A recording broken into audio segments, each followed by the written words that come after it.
సమాజ శ్రేయస్సు కోసం నిరంతరం పరితపించే విశ్వ భారత్ సేవా ట్రస్ట్ చైర్మన్, విశ్వ భవిష్యత్, విశ్వ భారత్ మీడియా సంస్థల అధినేత బలివాడ రమేష్ జన్మదిన వేడుకలు ఘనంగా జరిగాయి. ఈ సందర్భంగా ఆయన విశ్వ భారత్ సేవా ట్రస్ట్ సభ్యులు, గరివిడి ప్రజలు, అభిమానుల మధ్య కేక్ కట్ చేశారు. అయితే తన జన్మదిన వేడుకలను సైతం రమేష్ సామాజిక సేవకే పరిమితం చేశారు. ఈ క్రమంలో తాను పుట్టి పెరిగిన విజయనగరం జిల్లా గరివిడిలో క్వీన్స్ ఎన్ఆర్ఐ వైద్య బృందంతో మెగా ఫ్రీ మెడికల్ క్యాంప్ ను నిర్వహించారు.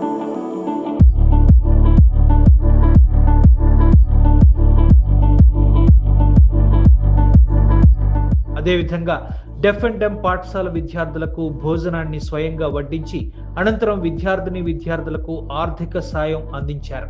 గరివిడి ప్రాంతవాసి కంబాల శివ ఆధ్వర్యంలో జరిగిన ఈ వేడుకల్లో పలువురు రాజకీయ ప్రముఖులు పాల్గొని బలివాడ రమేష్ కు జన్మదిన శుభాకాంక్షలు తెలియజేశారు.